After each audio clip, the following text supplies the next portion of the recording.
You gave up a TV job to start a podcast in your basement.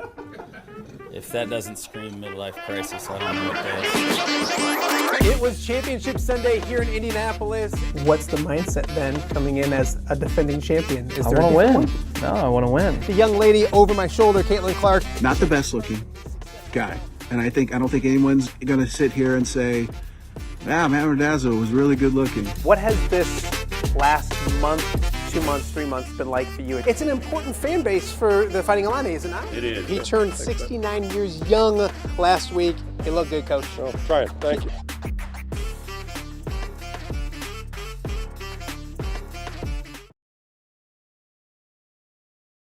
Welcome to Off the Air with Matt Randazzo here on a Thursday in the Quad Cities, Thursday, October 30th. Thank you guys so much for joining us. We do appreciate it. A beautiful Thursday outside. 2 more days left of October, then November already here. Of course, tomorrow is Halloween. Hopefully everyone is ready for a fun Halloween weekend. Us and the Randazzo family will be heading to beautiful Detroit, Michigan for the weekend.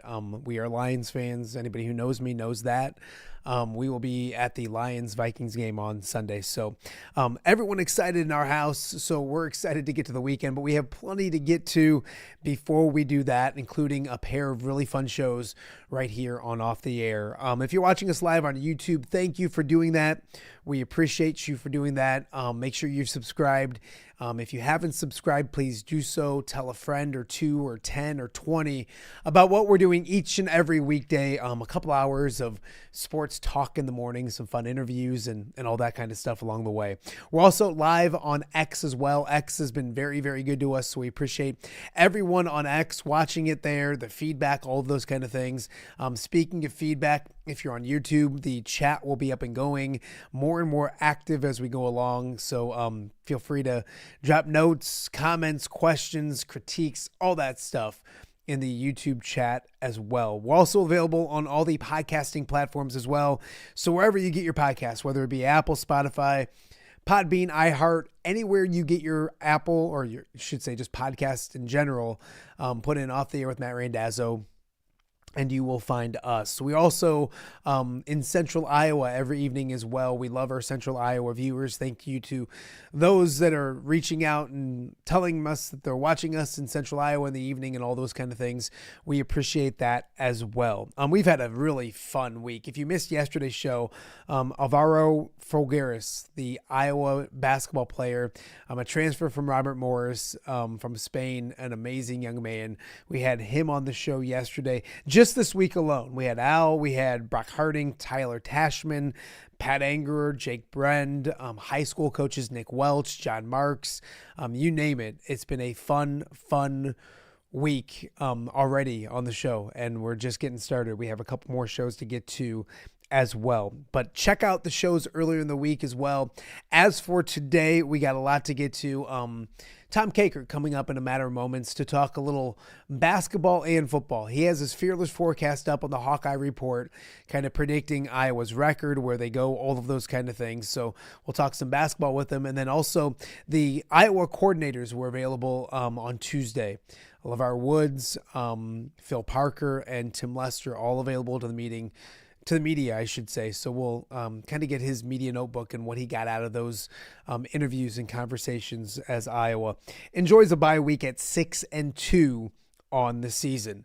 Meanwhile, in Champaign, the Illini are looking to get back on track. They lost last week, I should say, at Washington, 5-3 on the season. We've talked throughout the week already this week about how Illinois got a real good opportunity with the 4 games they got left. Rutgers, Maryland, both at home, a road trip to Wisconsin, who's a disaster, and then Northwestern. They get a great chance of winning 4 games, at least 3 or 4, if not all 4. That gets them to 9 victories. That's a beautiful thing if you're Illinois football. I know the expectations were college football playoff and all of those kind of things, but if you're telling Illini fans 3 years ago, that you would be disappointed about a 9-win season, I think you would have taken it. Jim Mattson, our good friend down there in Peoria, will join us to talk Illinois football later in hour number 1. Also, Illinois basketball. They got a clearance of one of their best players to get going for the season. And also, the women's basketball team has sold out this season. which is awesome. Shauna Green, Clinton native, been on the show, fantastic human being, doing a good job in Illinois. So we'll talk about that with Jim Mattson as well. We mentioned on yesterday's show, Tuesday night, 3 MAC volleyball teams punched their ticket to state. Assumption in 3A, North Scott in 4A, Pleasant Valley in 5A. We will be joined by a trio of Assumption volleyball players coming up in hour number 2 as they get ready to head back to state, what it means to them, how tested they are. And then I'm asking everybody this week about their favorite Halloween candies and all that kind of stuff. Also, candy corn. Like, that's a thing for me. I enjoy it this time of year.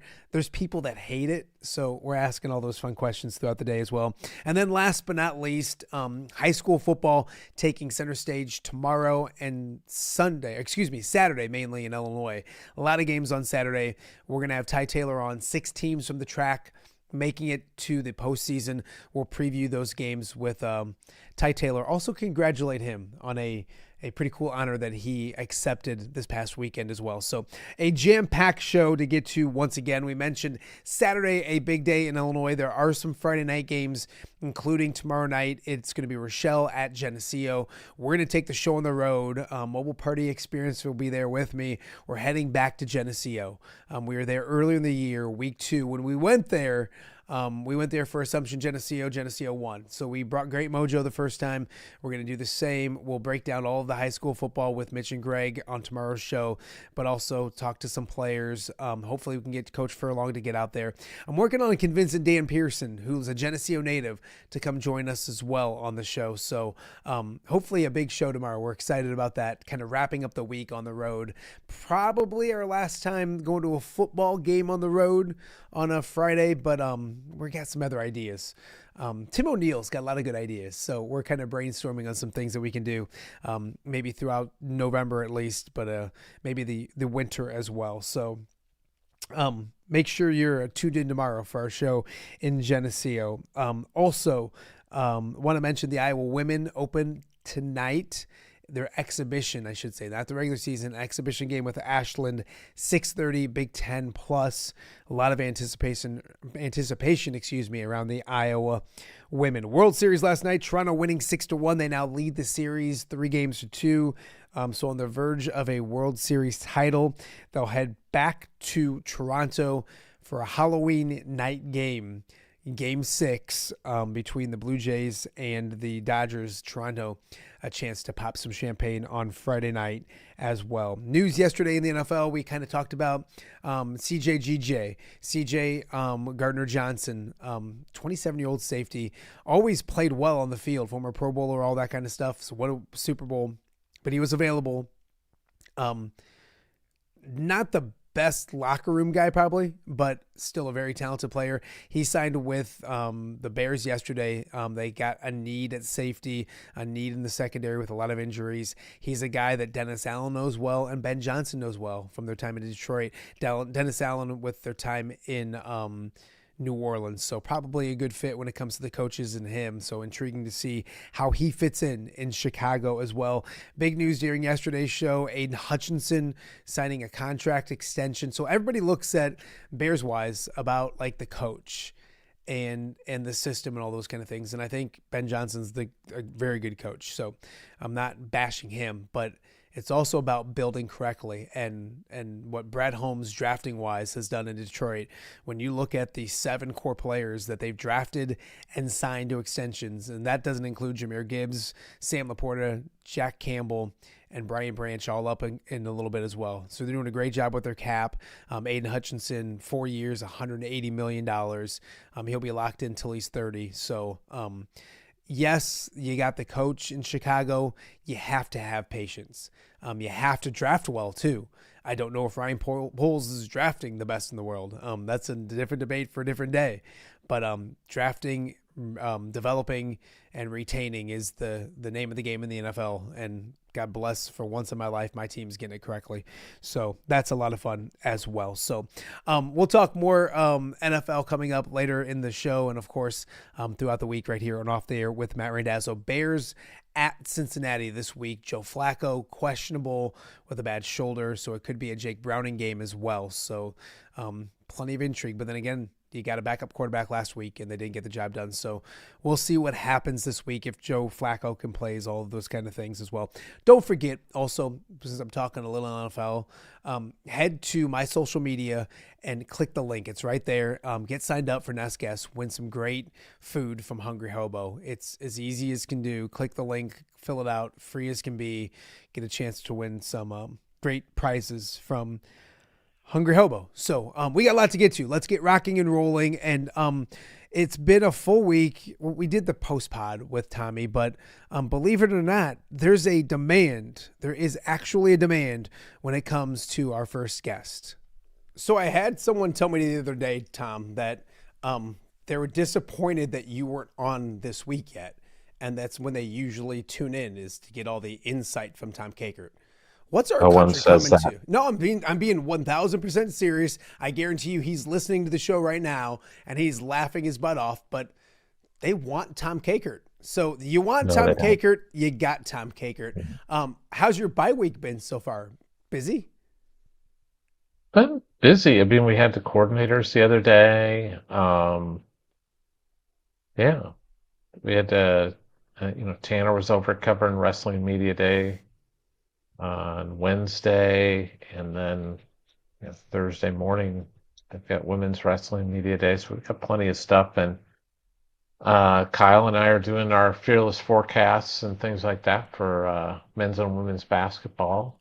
We had a question of the week. Do you want to hear the question of the week, Matt? Lay it on me. I love it.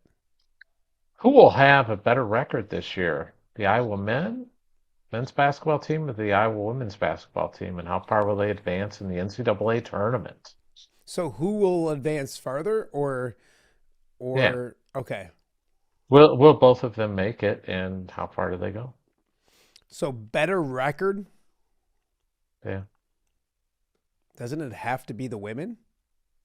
No. I know it doesn't have to be, but isn't the women the correct answer? What'd you say? Probably.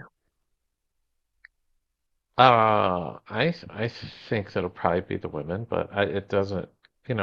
I dug up some stuff on McCollum, and I'm going to pull it up and read some of this stuff to you because it's pretty wild. Well, let's be honest. He won 31 games last year, and he wins high numbers of games everywhere he goes. So that would make me think possibly the other way. By the way, while you're looking, here it is. Here it is. Go ahead. No, I was just gonna say, you go.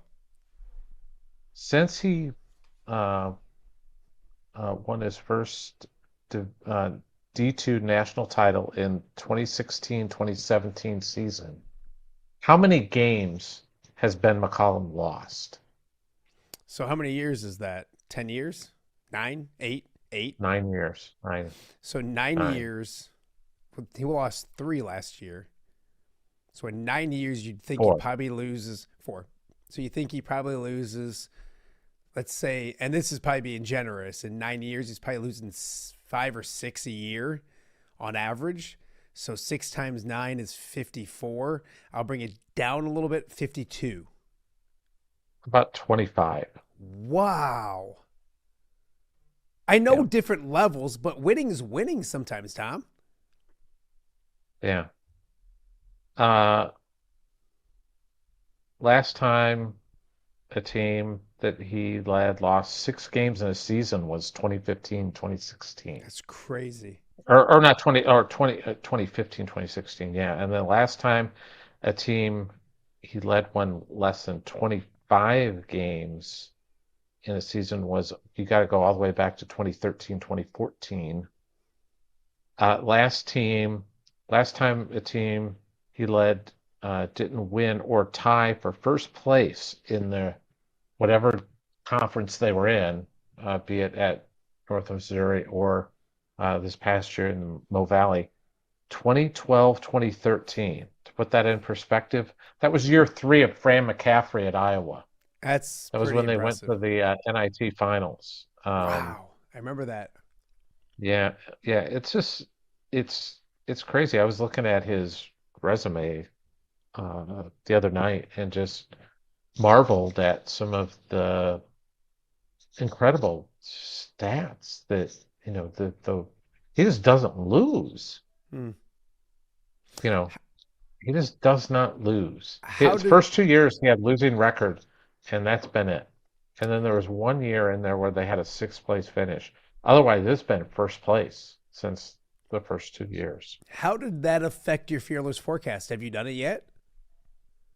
I did. I did do that. Did it change Um, your fearless forecast?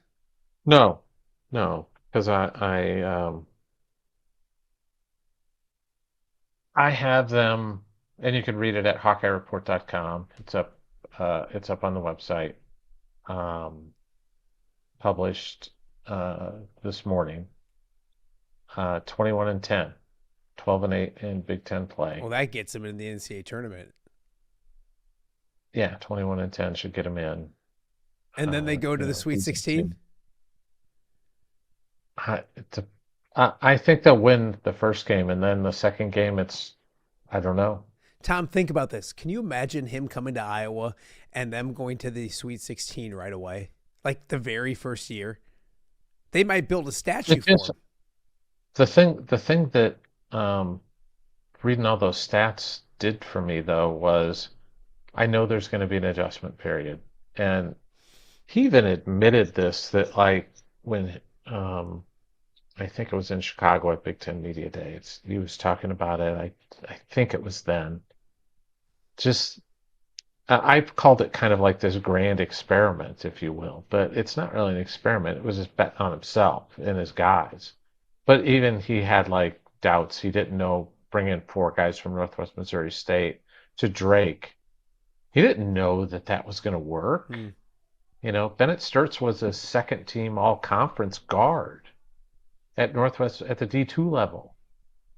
And he ends up being the Missouri Valley Player of the Year, wins the Larry Bird Award, and he ends up being, basically a preseason All-American this year. And just, clutch shot after clutch shot last year to win games and help lead Drake to 31-4 record and make it to the round of 32 in the NCAA tournament. That he just, he bet on those guys and he had faith in them. And he said that gave them faith that he could bring 6 guys from Drake to Iowa and maybe think that it works. And maybe it's the system, it's what they're doing. But this is another leap. It might not work. We don't know. But it's going to be interesting to see if you find out, and you'll find out fairly quickly if it's going to work or if it's going to be a struggle. But you have some evidence from last year facing power conference teams at Drake that basically I think they went like 5-1 against the power teams. The only loss was to Texas Tech in the NCAA tournament. Beat Mizzou, beat Vanderbilt. I can't remember all the K-State. I know they beat them. So there were some really good wins in there. As it's a fascinating experiment, if you will. It's really incredible. And I'm going to be interested to see how it goes. Do you know what I always go back to, Tom, is that in college basketball, point guards are so important. And Iowa has one of the best point guards, not just in the Big Ten, but in the entire country. And I was reminded of it on yesterday's show because Alvaro Figueres was on the show. And his, I'm looking at it right now. He said, I asked him, I said, why Iowa? And he's like, when I talked to Ben McCullum, he said, this is Ben talking. He goes, I really don't get excited about portal guys, but I'm excited about you. I just got the job today and I have the best point guard in the country. And that was it. That was his sell. Was like, I can't tell you about Iowa yet. I just got the job today, but I know that I just got the job and I have the best point guard in the country. And when he said that, I was like, that's true. Like Iowa, when you talk about the NCAA tournament, Tom, what wins in March? Guard play. Guard play. Guard Yeah. play wins in March, and that's what intrigues me about this team. Yes, you got to get there first, but when you get there, you've got a really good point guard. And so that's kind of what I always go back to with this team. So anyways, I would say women probably win more, but now you got me thinking, I don't know. I think, how about this? I think they both make the NCAA tournament. One of the two make the Sweet 16. It's fair. I don't know which one. Most likely yeah. the women, but at least one of the two make the Sweet 16. Is that kind of crazy? If the women can host, I think that would really help them. I think it really helps them get there. So I see. think the women will look. There might be a few growing pains, not a 5-game losing streak growing pain, but there might a few ups and downs early in the season. But I think it'll look really good by the time we get to late January into February. I think it'll be like, wow, this is once again a really good basketball team like they were last year. You know what I think with both teams? I think the thing that might define the season for both the men and the women is shooting the 3-ball, because I don't know how good the women are going to shoot it. I think they've got some pieces there, but they don't have a ton of them. If Chit Chat will take more threes, because Lucy Olson would hit threes. They had Taylor McCabe, they've got Kylie, but it's a different team. So I'm curious to see how they shoot the ball 3. And the men in both the secret scrimmages, they did not shoot the ball great from 3. So I'm really curious to see how that goes. Last year, I think they shot like 36% at Drake, which is good, not great, but good. So they're going to have to shoot around that range or a little bit higher this year. But they're going to make their bones, the men, on the defensive end of the floor. I mean, that's just where they're going to hang their hat and try to keep you out of lane, try to keep you from getting to the bucket, and make you shoot jump shots over. And if they can do that, they're going to be okay. But it's about we're going to see defense played at Carver Hawkeye Arena this year. And I want to talk about that for a second, because we have a mutual friend that said, like, they were at the scrimmage, the secret scrimmage, and they said there's this phenomenon going on called defense at Carver Hawkeye Arena. They were really impressed with the defense being played. And we've talked to the players. Cooper Koch was on the show when we were at Carver Hawkeye, and he said like something along the effect of like, we practice defense a lot. Like, that's what we do, which is different from last year.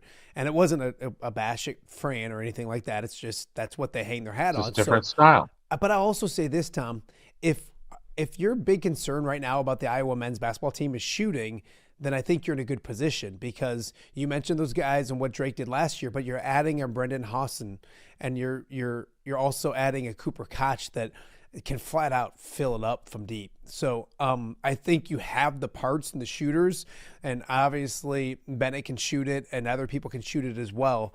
I think the shooting will be fine. You'd think that would be the case at Carver Hawkeye. I really enjoyed talking to Al yesterday. He's quite a character, Tommy. He shot, speaking of him, I think he shot 40% from 3 last year. Isaiah Howard shot 38% this summer in scrimmages and such. They track those things. So he's up from 31% last year. So I think they've got the pieces there, but it's about performance in games. And we'll get to see that on Tuesday night when Bobby Moe comes to town, Robert Morris, Alvaro's former school, and see what that holds for him. And then Western Illinois on Friday. And, the following week, they'll get kind of their first quote-unquote test against Xavier coming on the 14th. Yeah, it's going to be, basketball's here, whether or not. It's funny, Tom, because I was going to go football, then basketball, but let's go with the flow, and we did basketball, and I'm really intrigued. I would encourage everybody to go check out Al's video or interview yesterday on the show. A fun guy, and I love the personality with him. I love it. I asked him what he misses about back home when it comes to food, and he said his favorite is some dish or whatever. And I said, what is that? And he goes, it's a stick with 5 sardines on it. And I said, that sounds awful. And he goes, no, you don't say it. I mean, he was like almost offended that I said it was. I'm like, I'm sorry, but like they're sardines. So anyways, Should have asked him about tapas. he's a fantastic interview, a good dude. And like you said, that team is extremely intriguing when it comes to, and speaking of women, we'll have Kyle on next week. I think he's wanted to do early next week with his fearless forecast as well, on where Kyle sees things going. And Tom just mentioned, go to the HawkeyeReport.com. He gave a little away, but not everything. Go check out that article because I love putting Tom's feet to the fire when it comes to the forecast. But let's talk a little football. You got to chat with the coordinators this week. Before we get to them, Iowa's not ranked, and everyone's complaining about it, and I don't care. I talked to Pat Anger earlier this week. He doesn't care. I don't think the team cares. Where are you with the ranking scandal, and why isn't Iowa ranked? I don't really care. They'll take care of itself. The only ranking that matters is what that college football playoff committee thinks of you. And so we'll find out what they think of them on Tuesday. And I suspect Iowa's going to be in there in the ranking that matters because that's the one that determines who goes to the college football playoff. I'm not saying Iowa's going to be in the top 16 or 12 or whatever. I don't think that's going to be the case, but I think they'll be in there somewhere because I think that committee values what Iowa does. And I think there's an inherent bias with the AP. Just, look at how sports writers talk about Iowa football, who are national writers. I mean, they're the butt of jokes a lot of times. So that's just how it is. So they're not going to get those AP votes, but that's fine. Iowa will just keep winning football games. They're the butt of jokes because the offense has been so bad lately. But I don't know if anybody said anything to anybody or people realizing it, but that awful offense suddenly isn't that awful anymore. And I love bye weeks because it gives people like yourself, Tyler Tashman, who was on the show on Monday, our good friend Chad Leistico, Scott Docterman, a chance to they pull out nuggets and they go look at big picture and how this thing's going. The offense is very serviceable. It's not great, but it's pretty good. Yeah, it's okay. You talked to Tim Lester. Okay. What did you get from Tim Lester on this offense, where it needs to go, where it can still go here in 2025?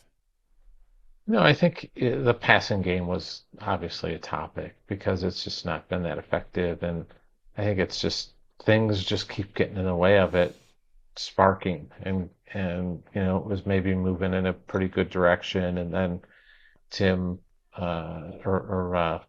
Mark has the knee issue at the Indiana game, and then so that pushes things back again and just makes it more challenging. But they're finding ways to win, and Mark is finding ways to get him in the end zone. And it's helped too that the defense has been providing them with turnovers and some short fields. Mm-hmm. That is a big deal because then they don't have. It's easier to drive 30 yards than it is 70. So. That's, I think, helped them. Run game's been really good.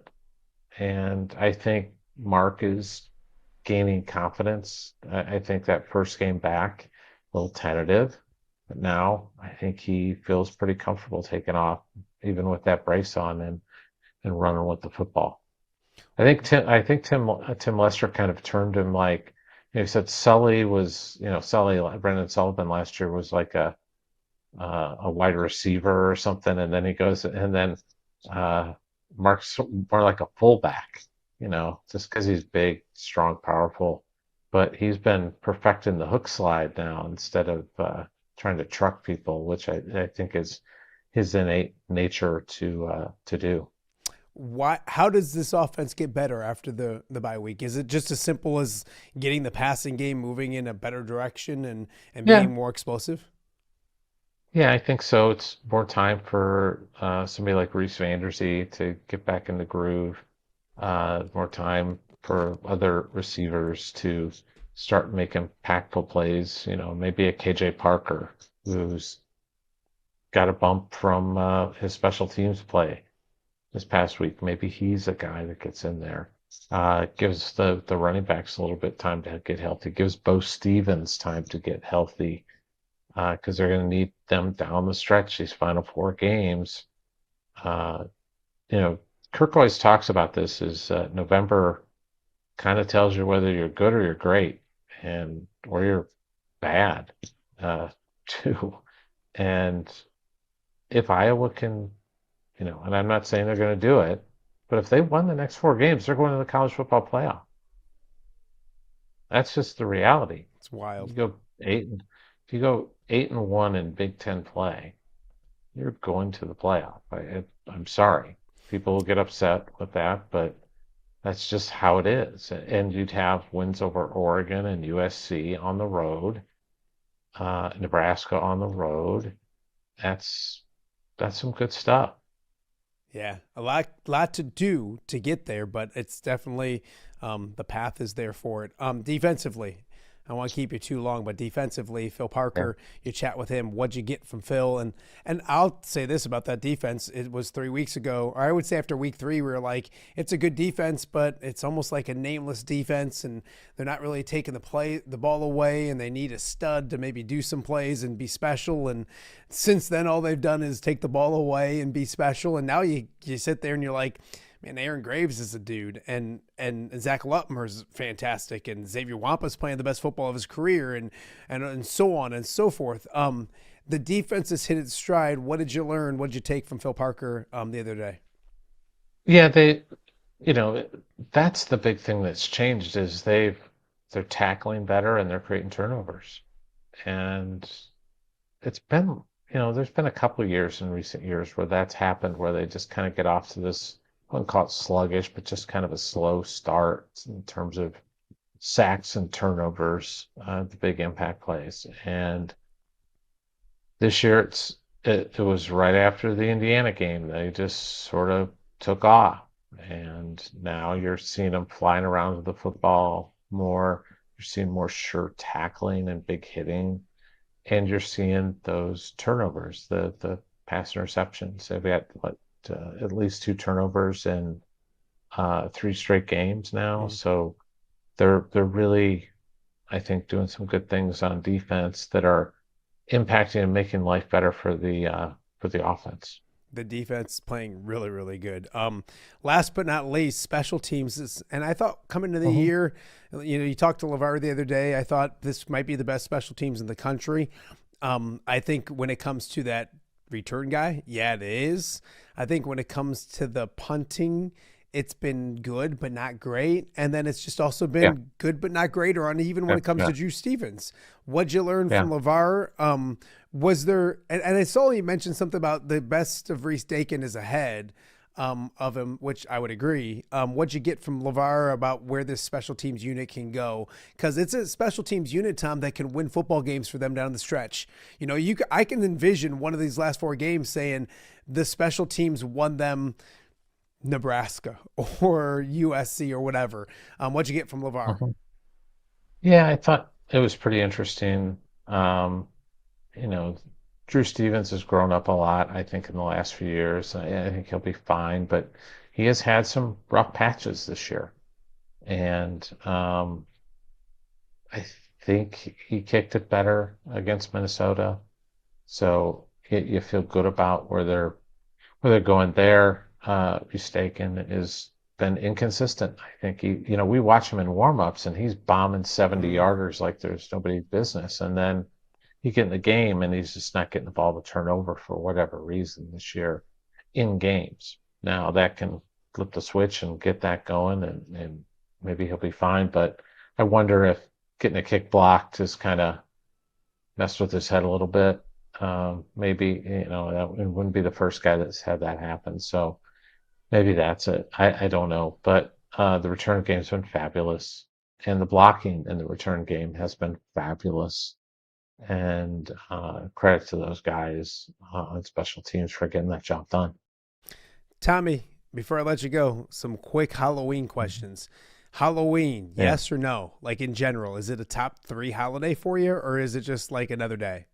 No. Yeah, just I don't enjoy it that much. really. I used to like seeing all my kids' friends in their costumes and stuff like that. All of them getting together and having fun. But now I got kids who don't trick or treat anymore. So Yeah. we just put a dish out, turn the light on, and hope the dogs don't bark too much. Oh man, we need to go take all the Kakers. You're in that fancy rich neighborhood that is full size candy bars, isn't it? Like you guys are big time. No. I Um, went and got the stuff. I went to got the candy and stuff Wednesday night, so we're all stocked up. I like I it. did get some. We can take the Randazzo boys can come over. They can see Uncle LRD and hit the neighborhoods and then That's come down. right. That's right. Yeah. We're gonna trick or treat on Halloween night, and then we're leaving for Detroit like at 7 p.m. We're gonna drive a little bit at night to go to Detroit this weekend. Do you have a favorite Halloween costume growing up, or that you've dressed up in? My favorite is I go as Corey Cuffler every year. Like I look. I mean, we look the part, so I just go as Corey. Corey goes as me. It'll be tougher this year without being at the station. But can you remember one growing up or anything? Like, was there a Halloween a Uh, thing when you were young? I know you're so old. Like, yeah, it was. I know, I'm just kidding. It was. It is. Is It is. any It any was a favorite thing back. costume? You can't remember anything? A No, I don't bear even remember player? any costumes. I don't even remember a costume that I had. Jeez, Tommy. How about Can't even candy? remember. Favorite Halloween candy? Oh, the Reese's pumpkin ones. Those are always Oh, good. yeah. Um, Candy corn, yes or no? Uh, Not a huge fan, but I'll take it. But I would be disappointed if I had it in my um, candy basket or whatever. All right, last one. I would never give it out. I only give out candy that I would eat That's because I smart. do eat some of it. Yeah, that's smart. Last one. What's too old to trick or treat? Like if somebody I walks was up to the was house, if they're I was how talking to old? I was talking to my daughter about that because I asked her. I go, "Can I go out?" And she goes, "Oh, you know, going out." And the funny thing is, as they get older, as they get into their like early teens, 12, 13, 14, and they still want to go out, half the time they don't even dress up. Nope. They just go out and scam candy. Yeah. That's probably what Charlie's doing, right? Well, I don't think Charlie's not. Charlie walks the neighborhood with the dogs and then takes his brother's candy. But no, I got like a 13, 14-year-old, 13-year-old who's going to be 14 here real soon. That's like, no, I'm not. And then like, that night he's going to be like, give me a Hutchinson jersey. I'm going to Give me be a bag. Hutchinson. Yeah, give me a bag and a football jersey. I'll be a football player and go get candy. And why wouldn't you? I Yeah. don't know if it's a good idea, Tom, because I'm gonna take my kids trick or treating and they're gonna have a boatload of candy and they're gonna eat a bunch of sugar and then we're gonna get in a car and drive to probably Kalamazoo or something So like it that. doesn't sound that sounds just like a recipe for Yeah, disaster. I might kill a Sounds like couple a of them. recipe for Matt yelling at his kids, is I what it never, sounds I like. never, I don't yell at my kids. On that note, Tommy, enjoy the bye week. Anything fun? No, just gonna uh, hang out at home, watch Watch some football. football. Watch Saturday night's main event. Yeah, I'll be watching Saturday night's main event too. Yeah. Okay, real quick. Jay or CM Punk? Because our friend Don says neither. Nobody wins the championship this Saturday. That's a possibility, but I think Punk wins. Yeah. Now that my guy Seth Rollins isn't around, he can have You know why? a tainted Because one. it's clobbering time. Oh, geez. All right. On that note, Tommy, I appreciate you. Enjoy the bye week, and we'll catch up again soon. See you, pal. All right. All Bye. right. Tom Kakert, as creepy as ever, giving out full-size candy bars. I'll put the address on the bottom of the screen. No, I'm kidding. It should be a lot of stuff going on at the University of Iowa when it comes to football, and the basketball program's extremely interesting as well. Speaking of interesting, we haven't caught up with the Illini this week yet. And so coming up after the break, we've got our good friend Jim Mattson down in Peoria to talk about bouncing back. They got Rutgers this weekend. They got a chance still to win 9 games this year. And that's not a bad thing. So we'll talk that, some basketball at Illinois, probably some Halloween stuff as well. You're watching Off the Air. It's Thursday. We'll be right back. All right, be honest. Are you craving Hungry Hobo again? You know, that fresh sliced meat piled high on those amazing sandwiches, hot off the grill chicken and steak with all those delicious toppings, the biggest and best selection of baked potatoes, or simply some waffle fries dipped in cheese. Well, now that Quad City favorite is even easier to get. Download the Hungry Hobo app today. Order ahead, skip the line, and earn rewards all at the same time. There's Double Points Monday and exclusive specials as well. With 12 locations in the Quad City area, it's Hungry Hobo. Now even easier to find, but still hard to resist. Rafferty Funeral Home, dedicated to serving families in the Quad Cities since 2007. Hi, welcome. Here, come on in. An experienced staff plans each service to reflect the unique life and legacy of your loved one. Rafferty Funeral Home is proud to serve our community with dignity, respect, and compassion, helping you to celebrate your traditions and lasting memories no matter your faith, culture, or budget. Rafferty Funeral Home in Moline. Call today to discuss prearrangements.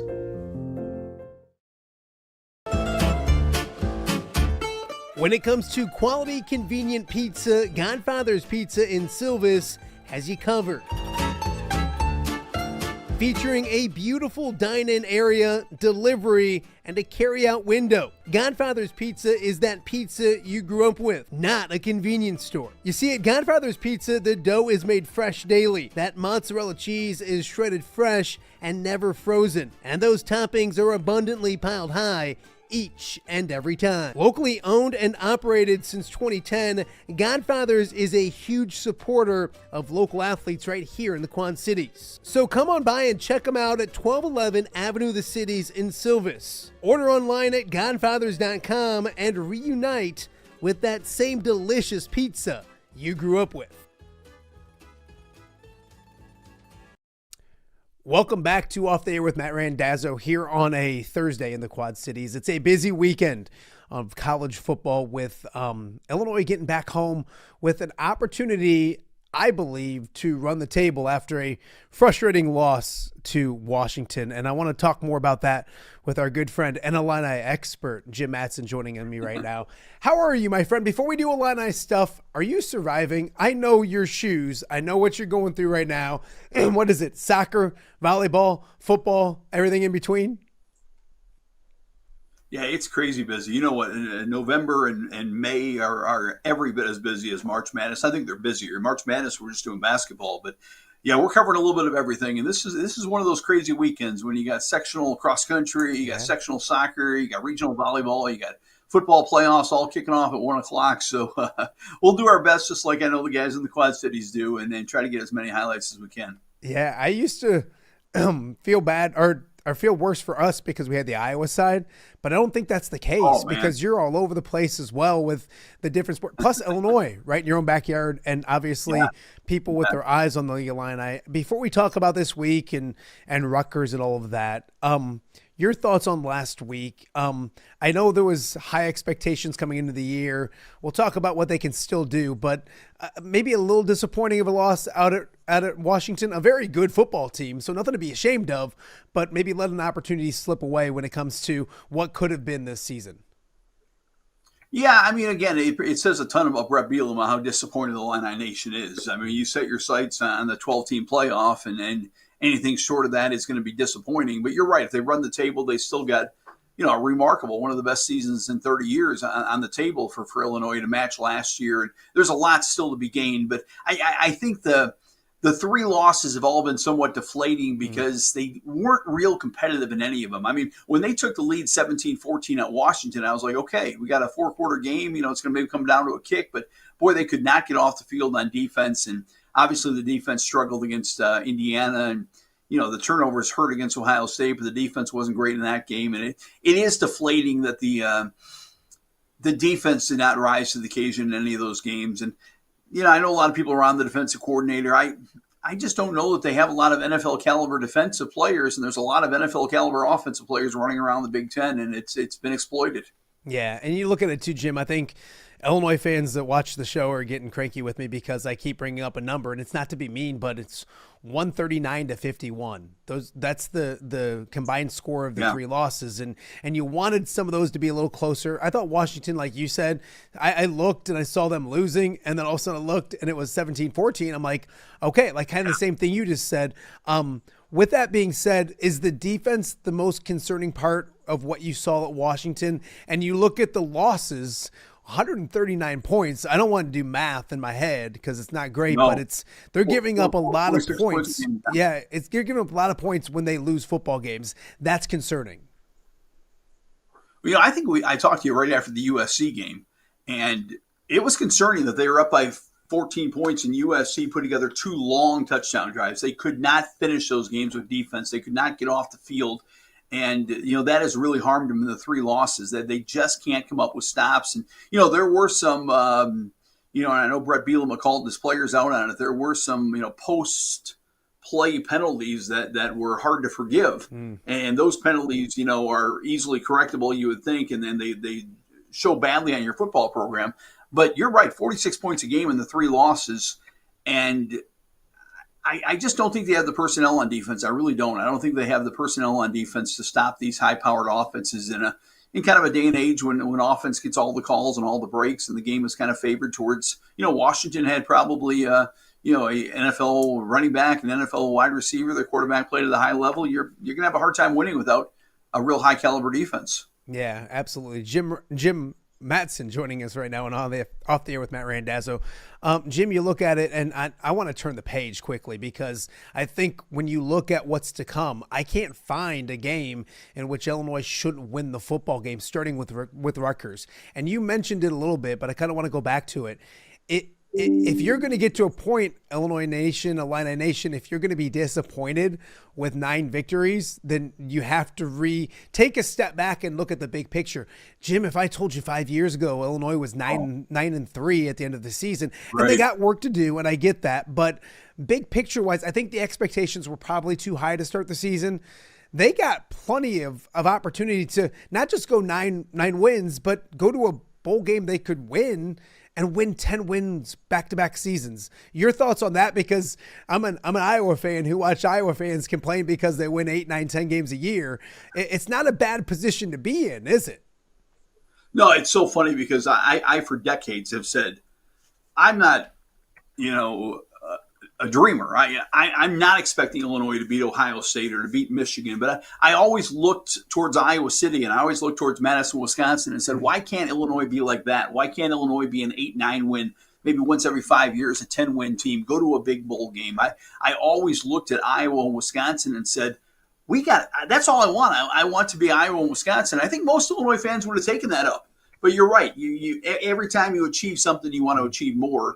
But I am ecstatic about where Brett Bielema has the program and where Illinois football is. And, you know, I know Bielema's trying to rally the fans to show up this week and to be excited about Illinois football. But, yeah, all you have to do is look at how unexcited you were about Illinois football 2 years ago and 3 years ago and 10 years ago and 20 years ago, and you should be excited. And it is a good place for Illinois football to be in.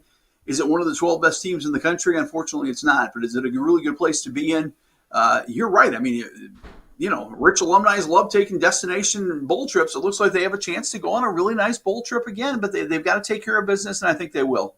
It starts this week with Rutgers, and it's funny because every year Rutgers looks good for the first 3-4 games of the season, and they're like, okay, they're rocking and rolling, and usually, and it's funny because a lot of times it's Iowa goes out there for a Friday night game. I think 2 of the last 3 years they've gone out there for a Friday night game, and they're rocking and rolling, and Iowa kind of pops a bubble and they go downhill. I know they're really beat up. They've lost a lot of guys for the season this year. What do you know about Rutgers? What do you see with them coming in? And I'll go always back to, like, I trust Brett Bielema after a loss, sometimes more than I trust him after a win. What do you know about Rutgers? And I think Illinois will be ready for whatever they have. Well, you know, Schiano is going to be a run-heavy team. They want to run the ball. They do have the quarterback, is it Kalikmanis, who can throw it, and they've had some good games. They've scored on just about everyone, but boy, their defense is horrendous. And this is a game where Illinois should be able to score. I don't want to get into a crazy shootout because Illinois has not, fared well with the defense in those kind of games. But I think Illinois is just superior in talent. Rutgers might try to shorten the game by running it. I know they'd like to run the ball a ton in this game, but boy, they're giving up yards per play and yards per game are just astonishingly bad for Rutgers. So, the weather looks pretty good. It should be a good game for the Illini offense. And yeah, I'm curious how Illinois responds because, like I said, it was deflating for Illinois fans. But they come home, it'll be a sellout crowd, and I think it'll be a get-well day versus Rutgers. One more football for you. You mentioned the fans. And I know it's a sellout. It was sold out a while ago, I think. Right. But you mentioned, will they still show up? I really would love to see Memorial Stadium packed and rocking because, like you just said, this can be a fun stretch. You get 3 out of 4 at home. Is that right? I think it's 3 out of 4 to end it. What are your thoughts? You have the radio show. You talk to the people, all of those kind of things. Are they still bought in to what's going on? I sure hope so. I think so. I do think there's a ton of deflated fans. I think there's a ton of fans who like you said, we're shooting for the stars and they're not going to get there. But I give Josh Whitman and the Illini credit. They've made Memorial Stadium a much more entertaining place to be. It's fun. They got a lot of things going on during the game. And, even the fan who might be deflated and, I'm not going this Saturday. I think you're going to find Illinois fans who want to go. So you can give those tickets away. It used to be the old joke, you put 2 tickets on your car and say free tickets. And by the end of the game, there'd be 100 tickets on your car because nobody was going to the games. Well, now I think people do want to go to the games. So I think people will be energized and at the games. And, like I said, last year was I'm so amazed because last year the trip to play South Carolina and the bowl game was so much fun. And you're right, they can repeat all of that. Maybe it just doesn't seem as much fun the second time around, but I think it's still fun. I got a couple basketball questions before I let you go, but I have to ask you quickly. I know the kid captain in Iowa City was Dunlap, and I saw you on social media about it. I got to see him at the game. How fun is that? And I think that's the beauty part of the kid captain. It's done all over the place. I get that, but with the University of Iowa Hospital right there at Kinnick Stadium, you got to love that story and that situation from the young man from Dunlap. Well, my sister worked. She just retired at St. Luke's up in Cedar Rapids. So I'm near and dear to hospital teams and medical staffs. And, that young man needed kind of a miracle. And then the Children's Hospital of Iowa came through for him with the spinal surgery. And he's just an upbeat kid now. And he's a happy kid. And, his family might live in Central Illinois, but they will always love the University of Iowa and that hospital and the Iowa Hawkeyes for the way they treated that kid. And when you get into these stories and, the wave is cool and everything, but when you see the miracles that are being done at that hospital, you're a parent, I'm a parent. It's touching. It's emotional. And that family was honored to represent a hospital that was life-saving for their kid. It's amazing, Jim, because I've had one of my kids in the hospital. Luckily, nothing life-threatening, and it was years ago when they're good, but like we would overlook, and it wasn't during football season, but you'd see, and you look around the hospital, and we were blessed because we looked around saying, we're here and we're going to leave. Some of them, like they have battles ahead of them. Have you been up for the wave yet?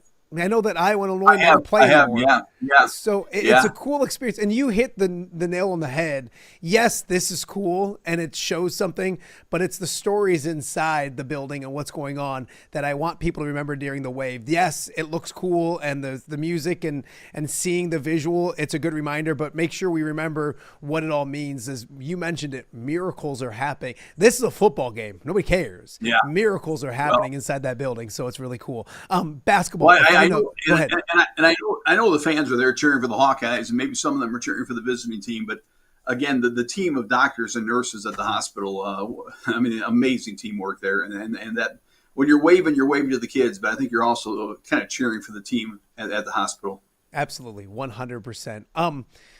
Basketball-wise, Illinois gets a European cleared. I joke with that, but is it Merkovich or Spojakovic or whatever? That's big news. What do you expect? What have you heard?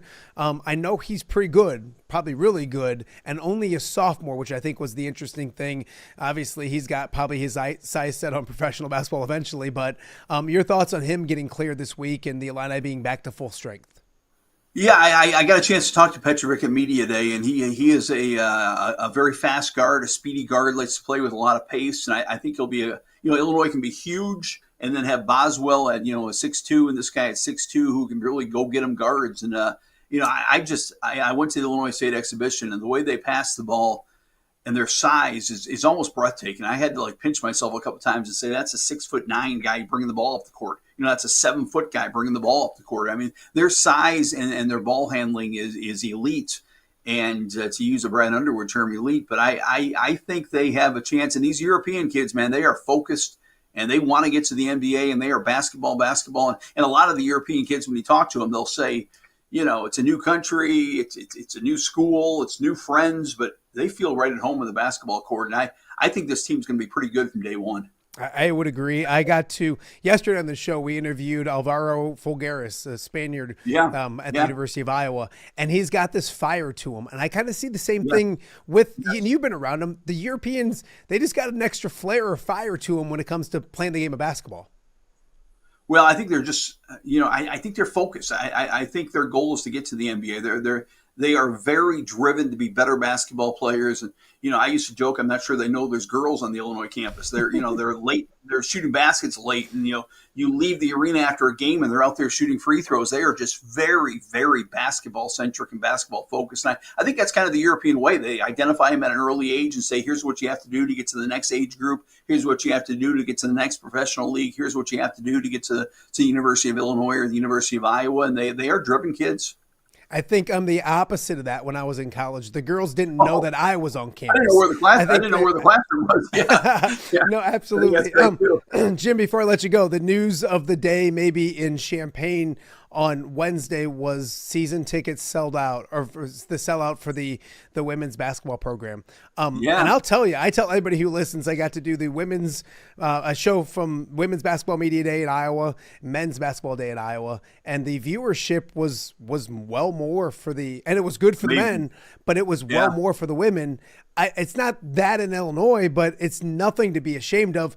What Shauna Green continues to do with his program, not just on the floor, but culture-wise and fan-wise, is pretty impressive, isn't it? It's really amazing. It's, again, we have a lot of really good high school basketball players in the Peoria area and down to Quincy, elite talent. And boy, they're considering Shauna, considering Illinois, and that never happened 5 years ago. She's brought in some really good national recruits. They're going to be young this year.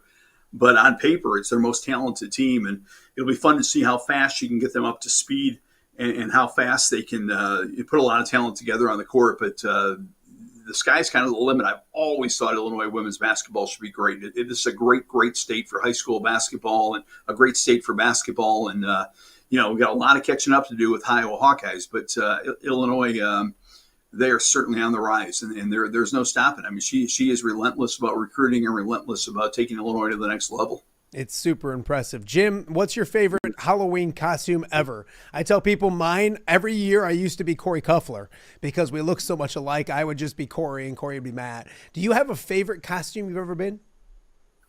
Illinois played Michigan one of the years I was in Champaign, and I did the Bo Schembechler with the big headphones and the bow on the side, and ran around yelling and ranting at referees. So it was probably a Bo Schembechler, Woody Hayes type costume. I love it. Halloween candy. Favorite? Do you have a pick to click when it comes to Halloween candy? I like chocolate. I've never been these gummies or sweets or sours. I like chocolate, and the Reese's Peanut Butter Cup to me it never fails. It's a classic. All right, last one. Candy corn, yes or no?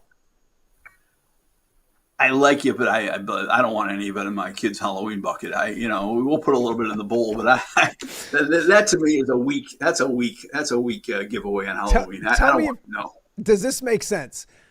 Candy corn to me is like, and this is really a stretch, it's like a fish sandwich during Lent. Like, I don't like candy corn in June, but like in October, I'm like, this tastes okay. And then same thing, like I will never get a fish fillet sandwich from McDonald's, but Lent comes around, I'm like, I'll take a couple fish sandwiches. Make sense? Yeah, I think my kids were always like, now how come you're ordering fish again, Dad? And I'm like, it was a way for them to be introduced to Lent and Good Friday and all those days. So Yeah, I'm like you. It's like well, I need something, and the candy corn's there. I'll have some of it, but I never seek out the candy corn. That's a good analogy. I love it. Hey, enjoy Halloween. I know you're swamped. Thank you for doing this as always. Thank you. Best of luck this week and for the next 3-4 weeks through Thanksgiving. We'll catch up with you again real soon. We'll talk to you soon, Matt. Thanks, Jim. buddy. Appreciate you. That is Jim Mattson, one of the best in the business, talking Illini with us, here on Off the Air with Matt Randazzo on a Thursday. Big stretch for Illinois. They have a chance and an opportunity. I get the disappointment. I promise you that staff and those players are done being disappointed and they're refocused. I hope the fans can do the same thing as well, because it should be a very good end of the season and a bowl game once again for the Fighting Illini. We got more to get to. You're watching Off the Air on a Thursday right here in the Quad Cities.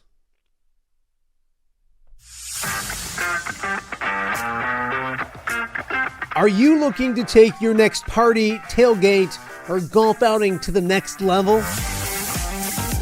You need mobile party experience. MPX features 3 top-of-the-line party trailers equipped with all the amenities you need to party like a rock star. Smart TVs, Yeti coolers, JBL sound systems, grills, bathrooms, and much more. Mobile party experience is an experience like no other. Check out my-mpx.com or call 563-514-1470 and book your mobile party experience today.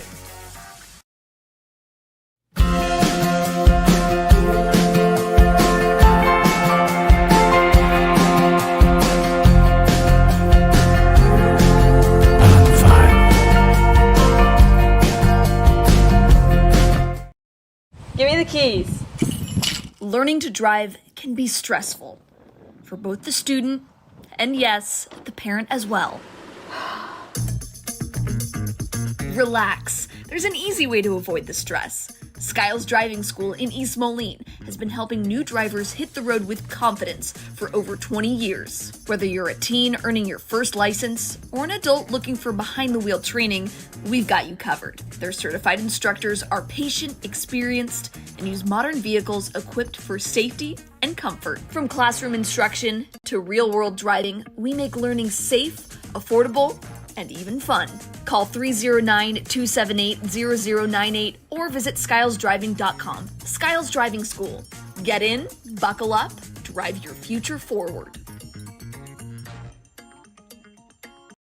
Welcome back to Off the Air with Matt Randazzo here on a Thursday in the Quad Cities. A great time of year for sports, all the fall sports around the area, getting to that postseason time. Of course, football is a big focus, but all the other sports doing fantastic things as well. Cross country, soccer, and volleyball, including in the MAC, where 3 MAC teams are heading back to state, and very familiar teams as well. On Tuesday night, Assumption in 3A, North Scott in 4A, and Pleasant Valley in 5A all punch their ticket to Coralville next week. And we'll start in 3A this week and chat with a trio of young ladies from Assumption High School. Belle Cotton, Kathryn Snyder, and Piper Hodge, left to right, joining me here on Off the Air with Matt Randazzo. Ladies, thank you for doing this. I appreciate it. Yeah, thank you. Thank you. Belle, I'm going to start with you. Getting back to state, what's that been like? And obviously there's big goals for this team, not just getting there, but doing damage when you get there. But you can't win a state championship unless you get there. What was Tuesday night like, and how important was it to get back to that stage and the state tournament? It was really cool. It's something that we've been working for all year, and we have a great team, and I wouldn't want to do it with anyone else.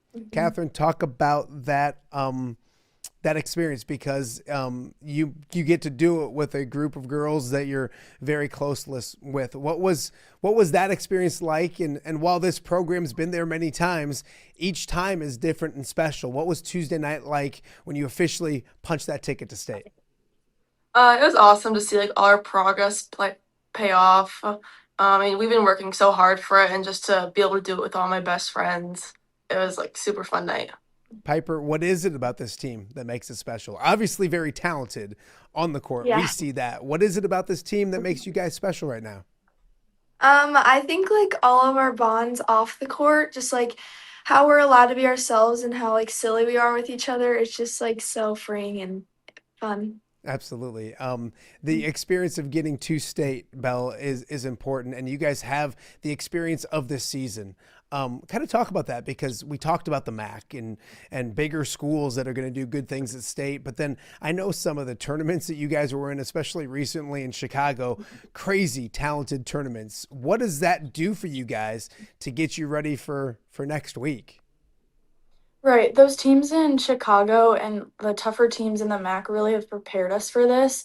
We know like that we can come back like from big deficits, and yeah, I think that we're going to experience that at state. Like, it's the state tournament, anything can happen.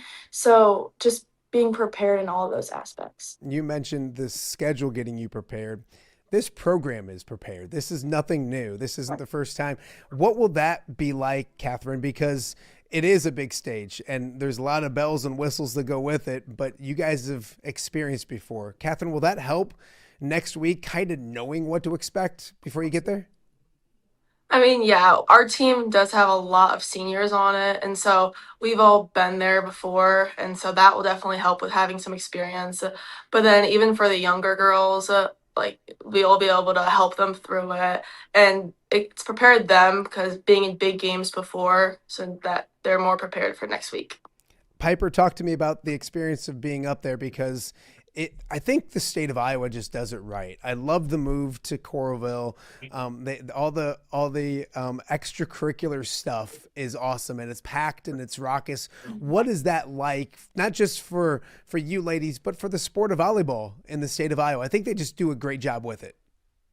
Yeah, I think that like the sport of volleyball has gotten so big in Iowa, especially with the state tournament, and I think it's so cool because it's something that I've never like really experienced before because it's my first year on varsity, so it's just really cool to experience with my team. Okay, you got to lean on those guys, the other guys, to get you there and to know what's going on. Yeah. Belle, how do you guys prepare? Obviously, the one weird thing in Iowa to me is you get done on Tuesday, you don't play till Tuesday, which I guess is good. You can kind of prepare and get ready. But what's this week been like? What's the weekend like? How do you get ready? Because there is a big week gap between that experience of punching that ticket and finally getting the action on Tuesday. Right. We've pushed really hard in practice, but this past like week and the week coming up, we're like taking it easy, but like going over like stats and like all that and type of plays that we're going to be doing. So, Kathryn, tell me about it's Mid Prairie Tuesday at 10:25. What do you know about them? And in the same breath, I know you prepare for them, but is it more about what you ladies do? What's the comparison between preparing for your opponent and then also just making sure you guys play Assumption volleyball? We have played them earlier in the season. I think it was preseason. Mm-hmm. Yeah, preseason. And in a Mount. Was it a Mount? Iowa City West. Yeah, and in a different tournament. So we do have some experience with them. We have to focus on our side of the net mainly. Like, yes, we have to like scout them that, but I think as long as we do like what we know how to do, we shouldn't have anything to worry about. Piper, the early morning, and I don't want to say early morning because it'll be 10:25, but I don't know how many volleyball games or matches you've played at 10:25. Probably some weekend stuff maybe, but are you prepared for the early get up call next Tuesday and to be awake and ready to rock by 10:25? I would say I'm very prepared just because like with club and everything, I've had to wake up so early for matches and play at like 8 o'clock. So I think I'm very prepared and just gotta be awake for the game. All right, Belle, tell me about this team. And I don't yes, there's talent and blah, blah, blah, blah. This team's goofy. Is it fun? You guys talked about getting along with each other, all that kind of stuff. Is there in a nice way, is there a class clown? Is there a jokester on the team that you guys that are always making sure that like there's a little comic relief when you might need comical relief? Yeah, we actually have a couple of them. We have a freshman, Addie Curo. She's just an airhead. So she's like, what? Like she's super gullible and can believe anything. Love it. Who else? Anybody else? Or is that Ella Dare? Of course. Yeah. Yes. She's like big and scary on the court, but she is a little kid at heart. Yeah. So funny. I love it. Is this Kathryn? Is this team superstitious at all? Is it a team that like has things they have to do, not do, all that kind of stuff? We have like certain routines that we just go by every day. I don't know if there's any like super weird superstitions. This past game, Greg, he didn't have his parking spot. He was kind of superstitious about that, but we ended up winning, so It worked okay. out. It worked out. I love it. I love it. When you look at this team too, Paige, Piper, excuse me, is there anything like how do you celebrate? Is there like a post game meal? Is there like the place to go, or is it just screaming and all that kind of stuff that girls like to do at that age? Usually after like big games, we'll go out and eat at Jersey Grill sometimes, or I know a few of the times we've gone and eat as a team. Just, yeah, it's really the only thing that we do. I love it. All right, we're going to go around. Belle, I'll start with you. What's the Halloween costume this year? And what's your favorite one ever that you've dressed up as? Or are you dressing up? Maybe you're not even dressing up. Yeah. No, I'm going to be Rapunzel. Okay. And my favorite, I don't know if I've had a favorite. When I was younger, I was like Cat in the Hat. But, or like, yeah.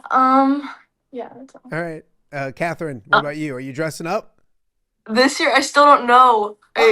That's kind of stressful, but my favorite one I've ever done, probably Dora.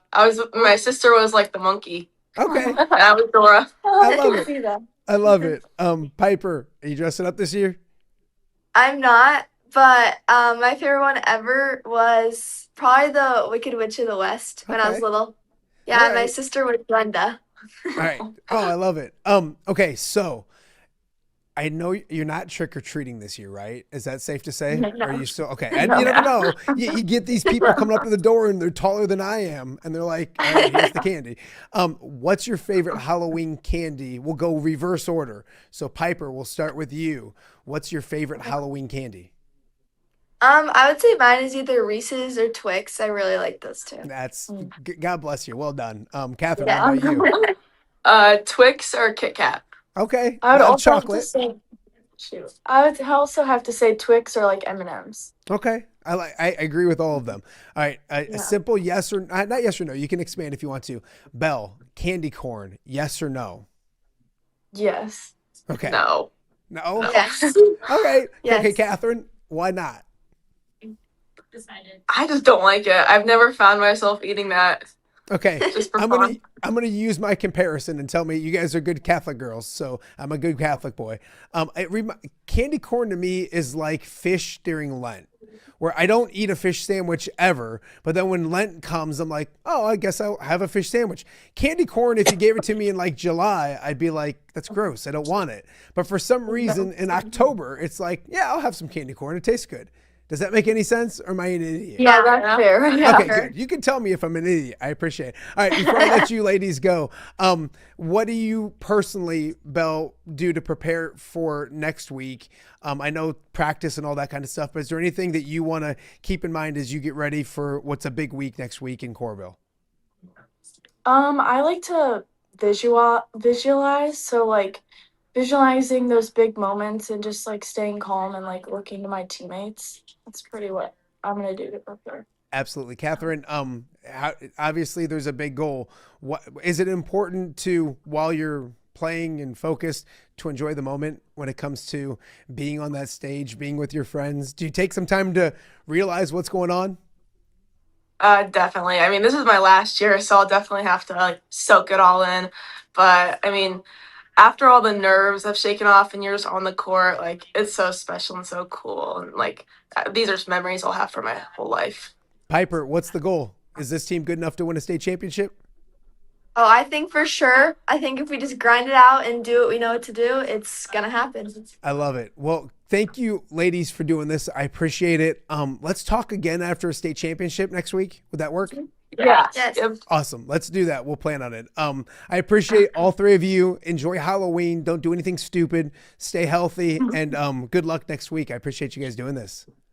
Thank Thank you. you. All right, that is the Assumption volleyball team. 3 members of the Assumption volleyball team. One of 3 MAC teams heading to Coralville next week with their sights set on a state championship. And they do a great job in Coralville with it. It's an awesome environment and experience. And this area does a really good job when it comes to volleyball. I think that'll continue next week as well. We wish them all a best of luck. We got more to get to. Coming up after the break, we'll look at some high school football on the Illinois side of the river. Our good friend Ty Taylor from WRMJ will preview the Three Rivers Conference teams that have big games coming up this weekend. All that and much more right here on Off the Air. We'll be right back. Hello, Dan Pearson here of FCA. Our team is thrilled to support Off the Air with our good friend Matt Randazzo. We share the view of the power of sport when it comes to relationships, including the influence of the coach. FCA believes the coach is the most influential person in America. Matt celebrates local coaches and athletes. His content is informational, insightful, and inspirational. Our Fellowship of Christian Athlete team loves partnering with Off the Air with Matt Randazzo while we engage, equip, and empower coaches and athletes in our 23 counties. FCA, the heart and soul in sports. View from the West, the podcast covering Illinois high school football. It's going to be a hard-hitting game. It's going to be great football. Weekly analysis and reaction from around the western side of the state of Illinois. This is the game we had circled when the year started. Follow along on YouTube and subscribe wherever you listen to podcasts. It's big-time football out there tonight, and I know we can play big-time football. View from the West. We got you covered.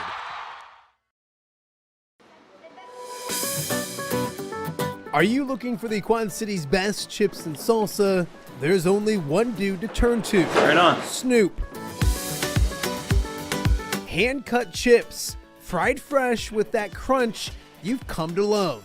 And the most addicting salsa with delicious fresh ingredients each and every time. Pick up your chips and salsa, queso, enchiladas, and much more at the Stern Center in Rock Island. To place your order, simply call the man himself. It's Snoop at 309-314-8197 and find out for yourself what the rest of the Quad Cities already loves.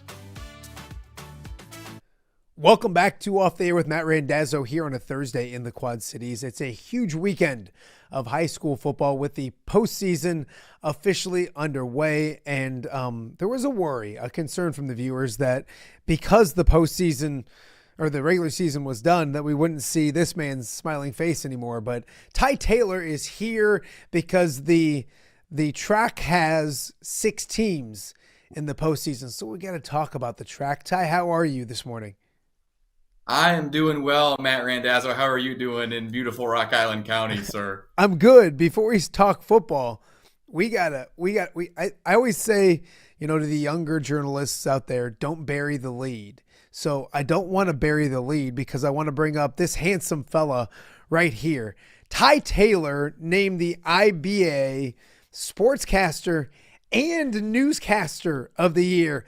Look at how good. Look, my little man's all grown up. Like he's all shirt and tie and everything else. Hold on. I got to make sure I put your microphone back on. Well done, my friend. I'm going to keep the picture up for a second. Congratulations.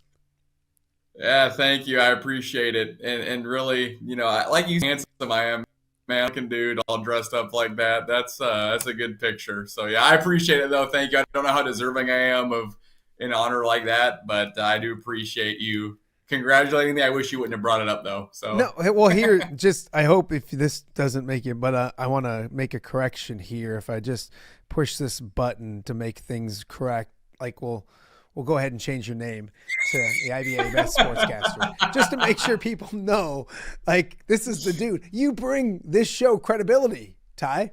Without you, like this show is nothing. Correct? Well, you are right to an extent, and I know Brian Stocking is jealous because he doesn't have like the lucrative contract with Off the Air with Matt Randazzo that I do. Yeah. So it's nice that one of my incentives in my contract is that I have to have this labeled for me when I join now. So thank you for keeping up with that, and I'm not going to have to take you to over a contract dispute. it's one of those things like the Lions re-signed Hutchinson. Like I can only re-sign and extend big time only so many. Like Stockpile's demands are too high. I've told him that from the jump. But no, in all seriousness, you're killing it. You do an outstanding job, well deserved, all that kind of stuff. It's got to be like frustrating for your old man because the students surpassed the teacher, which is obvious at this point, correct? Yeah, I would say again, when we talk about my dad all the time, it's a very low bar to clear. So it's not like I've really done a whole lot, but I do think that's something everybody can agree upon is that Ty Taylor, he clears Jim Taylor without a doubt. And he's so modest. That's what I love about him Yes, as well. correct. All right, let's talk football. Obviously there is 6 teams from the TRAC into the postseason. We'll start in 2A. Obviously, number 1 ranked, number 1 overall seed Rock Ridge gets Illini West at home this weekend. Talk about maybe that game, but maybe in a bigger picture, the road for Rock Ridge isn't easy. Nobody expected it to be easy, but kind of talk to me about this week and then maybe what's to be in the future when you saw the bracket for Rock Ridge. Yeah, I think as the number 1 overall seed, and like you said, the top ranked team in 2A to close the regular season. In the first round, they're a pretty heavy favorite against Illini West. I don't think they'll have much trouble on Saturday to get to the second round. But when you look at what the path likely will be for them, the rest of the way, now round 2, they almost certainly will be playing at Tri-Valley, who is 7-2, and a team that has lost 2 games by a combined 4 points all season. So, you got to go on the road about 2 hours down near Bloomington to play that game. And Tri-Valley is a program that is always, really solid. It feels like they win a game or 2 in the playoffs every year. If you get past that, which will be tough, likely Wilmington or in the finals, 2 of the top teams in 2A. Wilmington, I think, is probably the favorite, in my opinion, to win the 2A state championship. They were kind of on that line between 2A and 3A all year. And really one of the interesting things about them, if you look at their playoff history, this is only the 4th time they've been in the 2A playoffs. Traditionally, they're in 3A. 2 of the previous 3 times they were in 2A, they won the state championship. So it's a program that I think expects to have success and likely will probably be the toughest hurdle for anybody to get past in 2A, I would think. And then if you beat them, I think in the semifinals, you have like an El Paso Gridley team who's undefeated or Farmington who's undefeated. So the North bracket in 2A is really interesting because when you look at the final state rankings, which you don't know how much those really, matter or correlate really. But, we mentioned Rock Ridge number 1, Wilmington number 2, El Paso Gridley 3, Farmington 4, and then Seneca 5. They're all in the North in 2A. And then Newman Central Catholic, who's now being ranked in 2A instead of 1A, has 8 in 2A. And they're in that North bracket too. So it's a really, I think, challenging path to navigate. And 2, when you factor in the South, the stat I like about this 2A field is there were 26 teams in the whole state that went undefeated, and 7 of them are in the 2A playoffs. So it's going to be a challenging road for anybody, and definitely coming out of North, you're going to have to earn it if you want to get to the state title game. It goes back to the frustration that Mitch and Greg kind of talk about a lot is that, yes, the doing it North and South, they've done it like that way forever, but it doesn't make much sense when you have such a North bracket that's loaded. You'd think if you went 1 through 32, then you could, look at a way to make it so that you're not having a quarterfinal game, possibly your state championship game. Like we could look back at a quarterfinal game with Wilmington and Rock Ridge and say that was the de facto state championship almost when it comes to certain things. So, the road is tough for Rock Ridge. I know they'll take things one game at a time. I would love nothing more to head down to Rock Ridge over to Edgington for a Wilmington Rock Ridge quarterfinal showdown at that place on a Saturday afternoon with some maybe snowflakes flying in the air a little bit, all that kind of stuff. It'd be a really good time. So Rock Ridge again with Illini West this week. You look at the rest of 2A, I think Newman got a decent draw after going back from 1A to 2A, kind of back and forth a little bit. I think Newman can win round 1 and then possibly get to the quarterfinals as well. Your thoughts on Newman and where they sit?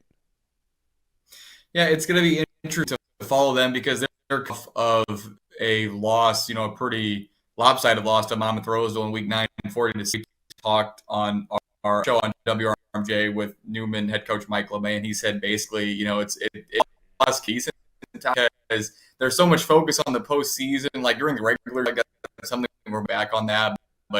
you have to turn the page so quickly to playoffs, and I think the kids likely are so focused on that anyway that I'm not sure that will play a very big role in kind of determining how they play in the postseason. But you're right. I think Ridgeview Lexington is a team that, well, I think they've had a solid year. They're not one of like the heavy hitters in 2A that some of the other teams are having to play in the first round and some of the teams that we already ran through. So I do think that Newman has a decent chance to win in the first round against Ridgeview Lexington, because I think it's a game that probably should be pretty competitive and pretty close. But I do like how Newman's able to be balanced on offense. I think that's been something that has been great, able to kind of establish over the past couple of years. So I think that they got a chance to win. I'm probably going to pick them when we put out our picks on Friday. But yeah, that should be a pretty good game, I think, Newman and Ridgeview Lexington in the first round.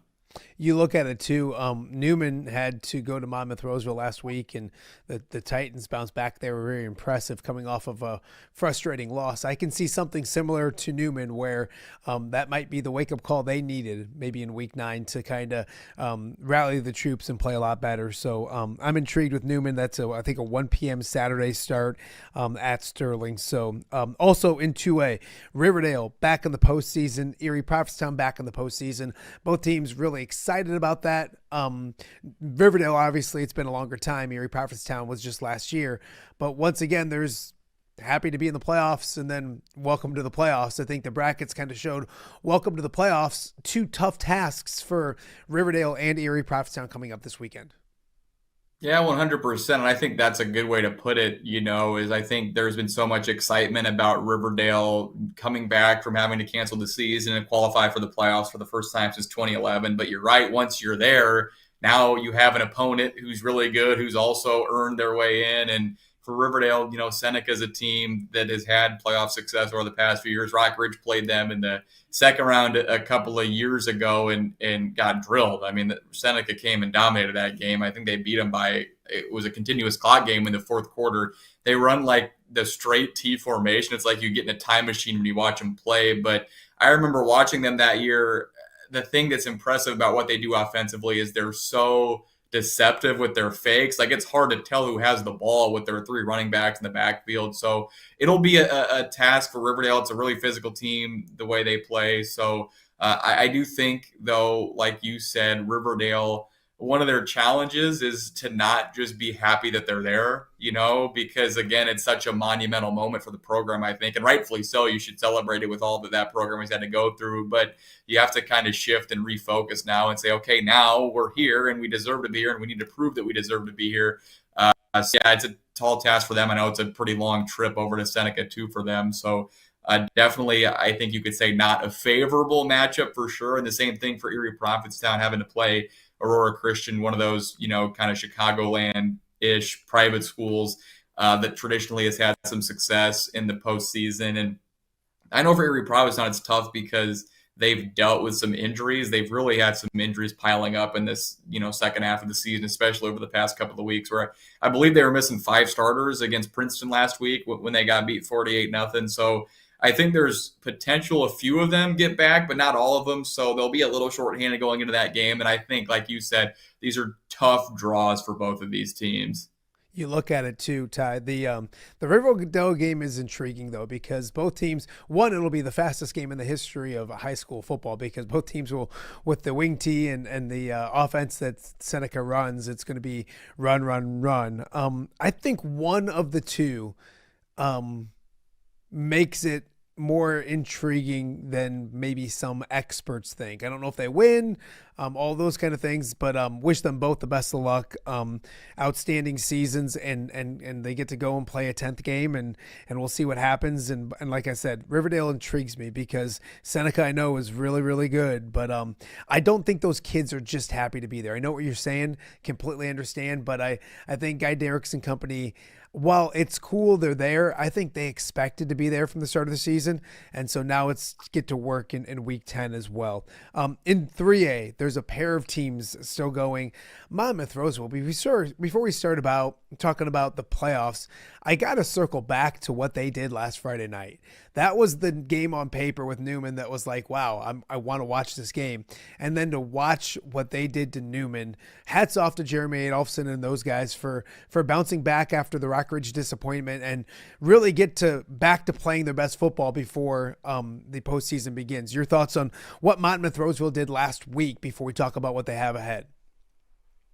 Yeah, like you said, it was a fantastic job by Coach Adolphson and staff and the kids because, I mean, they got rolled by Rock Ridge the previous week. And I think at that point there were maybe some questions because like we talked going into that game, Monmouth-Roseville really hadn't played that challenging of a schedule at that point. They had dominated Princeton, which was impressive, but the other teams they had played, I don't think any of them are playoff teams with the exception of Princeton. So after how the game went the way it did with Rock Ridge, I thought it was really important and almost like paramount for them to win the game in week 9 because, which we'll talk about in a moment, like the 3A bracket in the North is always so tough. And when you're 7-2 there, you're going to be playing a really, really good team probably in the first round, which you still are at 8-1. But I think for the psyche, maybe it was really important to see them beat a very good team because I think Newman is really good too. So the performance they were able to put out there on, Friday in week 9 after getting,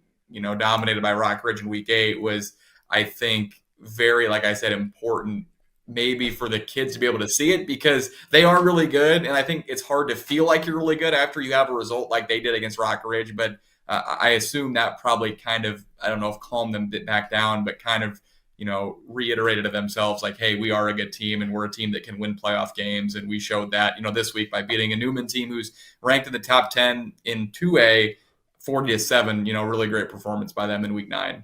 Ty, you look at it, they get another home playoff. It'll be a great atmosphere. They get Mantino. What do you know? What do you expect? And Monmouth-Roseville at home on a Saturday evening should be a lot of fun. Yeah, I think it should be a competitive game. And we talked with Coach Adolphson on our playoff show last Saturday night as well. And something he talked about that was exciting about this is it's a team that, that they haven't played before, which I think is part of the fun of the postseason where you get to kind of learn about a new team. So I don't know a whole lot of 9-0. They lost to Coal City, who's a team that's been ranked in 4A all year, 55-0.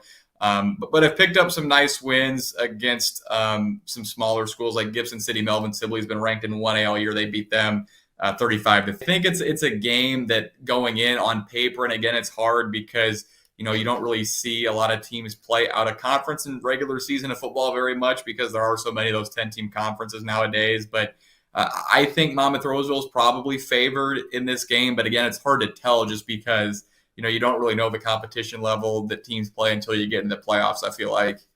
No, I completely agree. Last one is Princeton, and you mentioned last week, so impressive against Erie Prophetstown, a shorthanded Erie Prophetstown, but still, nonetheless, to go out and do what they did week 9, and I feel like they're really rounding in the form and playing their best football, and then the seedings come out, and congratulations, you get Bloomington Central Catholic. A really tough road trip for a Princeton team, Ty, that I think's playing really good football right now.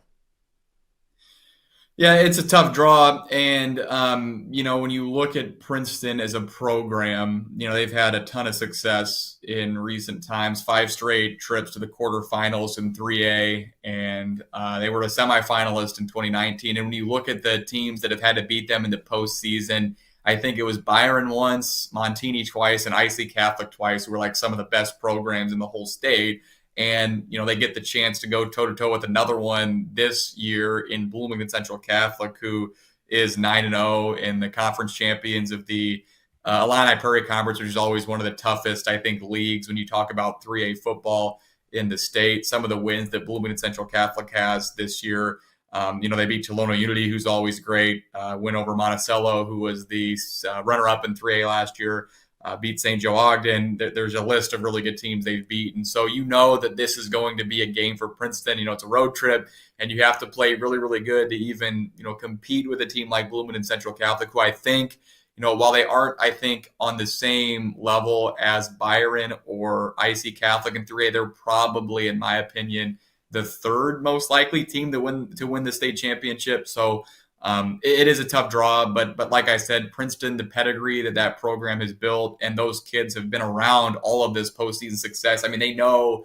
what it takes to win games in the playoffs. And I do think that is worth something. Now, how much, I don't know. Like I said, it's going to be a challenging, uphill battle for sure to try to beat that Bloomington Central Catholic team. But I think if any program can do it, it's Princeton, just because, like I said, those kids have seen it, they've been a part of it, and they've done it. They know how to win games in the playoffs. Where are you, Mitch, and Greg in the picks at I WRMJ? believe, I think I'm now up 1 on Mitch and 1 on Greg as well. Because I believe Mitch picked Newman last week and I picked Monmouth Roseville, and we were tied. So I think I'm up 1 right now, but I haven't. I'm putting that together later today. Mitch picked Newman. Last week he did. Yes. All right, so Jeremy Adolphson Company. I want to repeat that slowly. Mitch hates you, hates you. So I just want to make sure they get that out there so people maybe know. I want to get the feedback. The thing that was very important about that result is that now all of us, and you included too, have all went on record and picked against Monmouth Roseville, and they have proven us wrong at one point or the other this season. So I am now off the hook. I think I was the most recent one that was drawing the ire of those guys. They can go towards Mitch. I can give you his address in Ohio if you want to go TP his house or something. Yeah, just a bus trip, an overnight bus trip to Ohio. See, that's what he can do. He has that. He doesn't care. We live in the mean streets of this area. We got to deal with the people. Greg's hiding over in Iowa somewhere. You got Mitch in Ohio. We got 2 guys that know everything about Illinois high school football, and they don't even live in the state of Illinois. It's an amazing, amazing thing. Before I let you go, it's Halloween. Do you dress up? And if so, what are you dressing up as? I was invited to a Halloween party last night. I will attend it. I think it's going to be too fast for me to be able to put a costume together. I don't know. I haven't dressed up in quite a while, to be honest with you. What about you? Are you taking the kids trick-or-treating?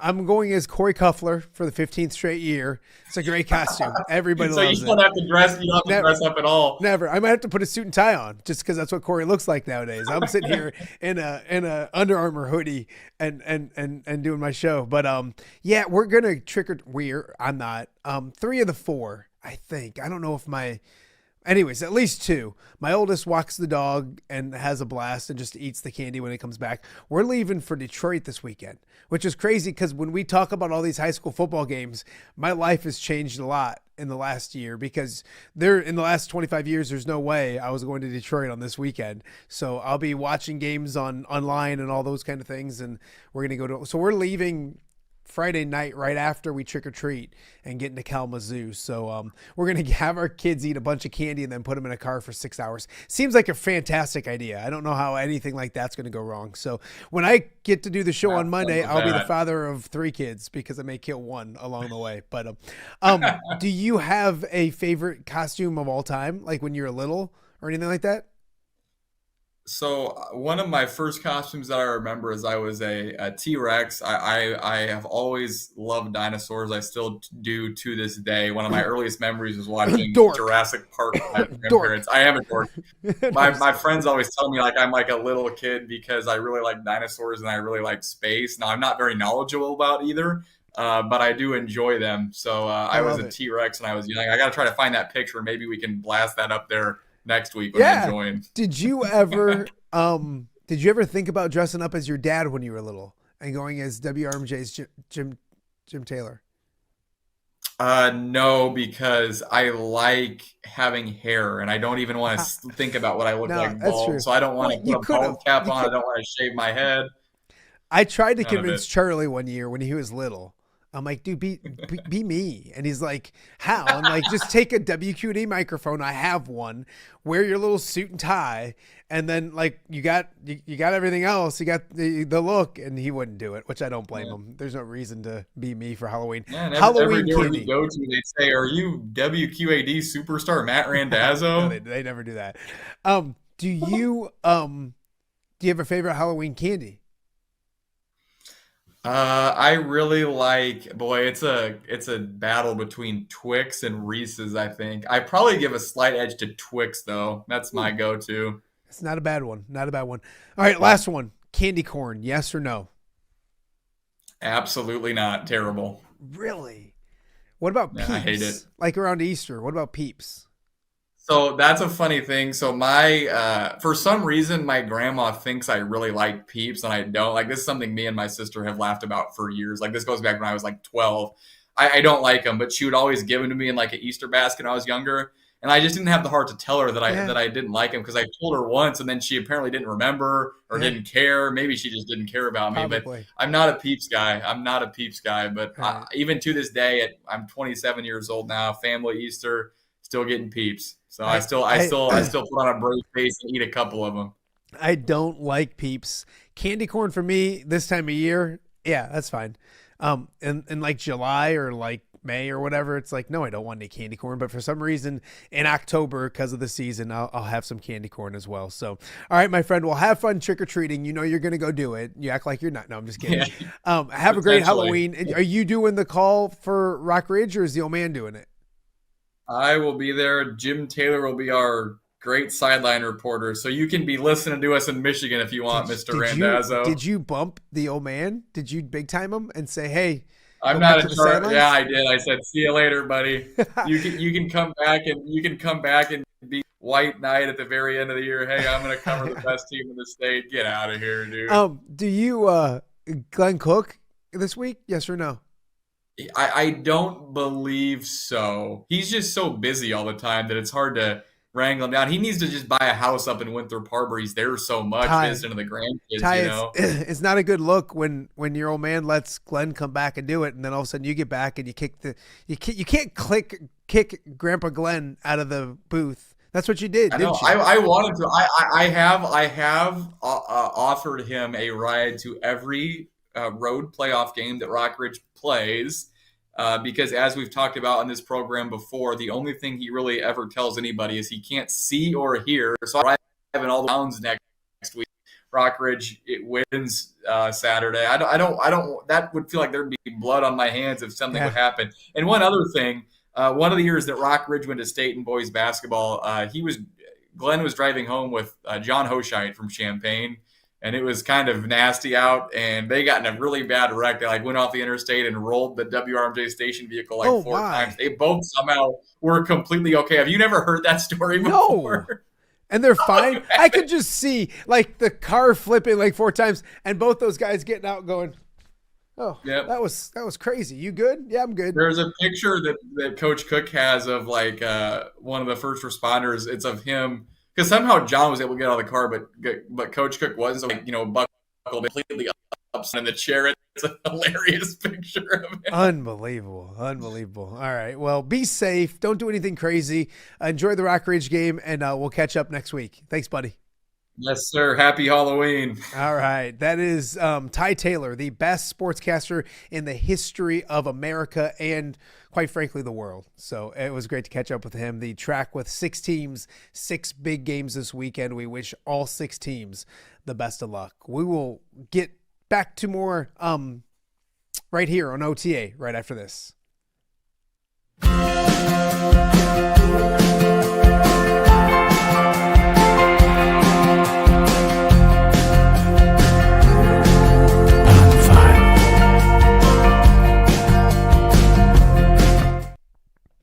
Back on Off the Air with Matt Randazzo here on a Thursday. Thursday, October 30th. Tomorrow is Halloween. Tomorrow we will be on the road. We're heading to Geneseo High School for the second time this year to Bob Freed Field. A Friday night Halloween matchup between Rochelle and Geneseo. A rematch from game 1 of the season where Geneseo went to Rochelle and lost quite handily. Now Geneseo, the better record, better seed, I think better football team. We'll see what happens tomorrow night, but we'll preview a great weekend of high school football tomorrow on the show out in Geneseo, OTA on the road. We want to thank our guests today, Tom Kakert, Jim Mattson, a trio of Assumption volleyball players, and Ty Taylor as well. It's been a bunch of fun. Don't forget, check out the shows from this week as well. We've had Alvaro Folgaris, Brock Harding, Ty Tatchman, Pat Anger, Jake Brend,